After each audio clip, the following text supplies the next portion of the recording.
Alright, how are you guys doing? So we're trying to finish our discussion on indeterminate forms and how they are related to limits. This is an absolutely essential relationship between indeterminate forms and limits. They are so intimately related, it's beyond me how some textbooks will have limits on chapter 1, indeterminate forms in chapter 10. That makes absolutely no sense. Here's the relationship. The relationship is because for most of the functions in our class, either they're nice functions or they're not. Either they have discontinuities at some point or they don't, wherever we're trying to find the limit. But if they do, if they have a discontinuity for most of the functions in our class, it will be revealed to you by plugging in the number, and you quickly see that you will draw one of the 7 indeterminate forms. If you do, then you know you've got yourself a discontinuity. You know you've got to do more work. You've got to do something else with that limit. If you don't, you don't even need limits. You just do the plug-in method and you get the limit by valuing the function if it's continuous by definition. That's the relationship between indeterminate forms and limits. Okay, you will know when you have some sort of discontinuity because you will draw one of the famous indeterminate forms. So let's finish up that talk. We said that before, we have buckets of numbers, equivalence classes, and we will be able to identify an indeterminate form when an expression is dependent on which item from the bucket you pick. They should never depend on which item. For example, if you have five, well, that's a crazy 5. If I have 5 plus 7, we talked about it before, this does not depend on which bucket. You got something close to 5, which item from the bucket you got, plus you got something close to 7. That's going to give you something close to 12. It's independent of which representative you pick. That's not the case for these other ones we talked about. 0, 0, something small divided by something small. Well, it depends on which item, which small things, because not all small things are the same. Same thing for infinity. We talked about many of these last time. The werewolf and the vampire.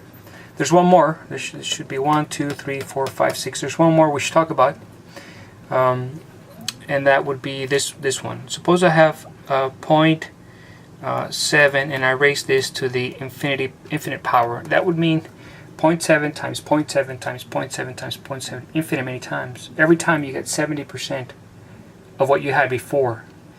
Think about it for a second. If you want, go ahead and pause the video, but you'll see that it makes sense to think that's going to end up in the 0 bucket at one point or another as you tend towards infinity.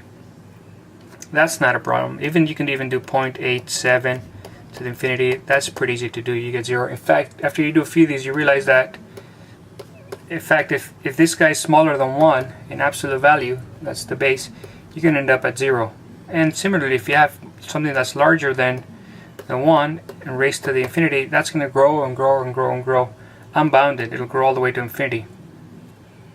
So if I have r to the infinity, that could go either to 0 if r is less than 1, or it goes to infinity if r is greater than 1.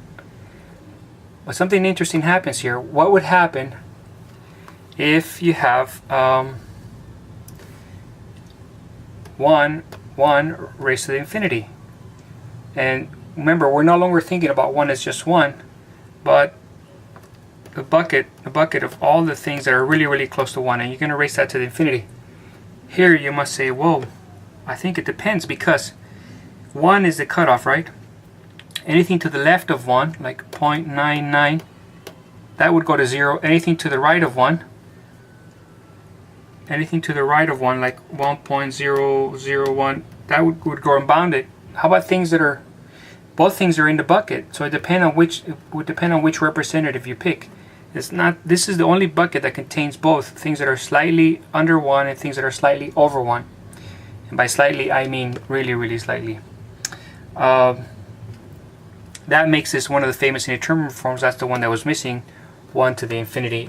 That should give you the 7 famous ones. There are more, but they're not as famous or important to our class at the moment. These are 7 of the most famous ones and useful for our class. This is the relationship between limits and indeterminate forms. Every time you do the plug-in method, you try to plug in the function and evaluate it.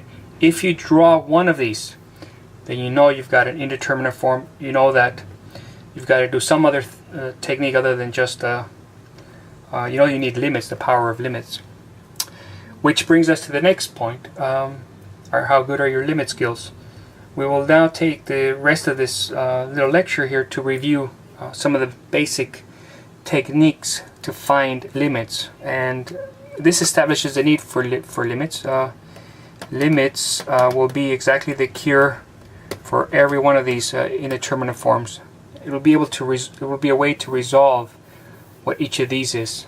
Okay, so come back and let's review our limits.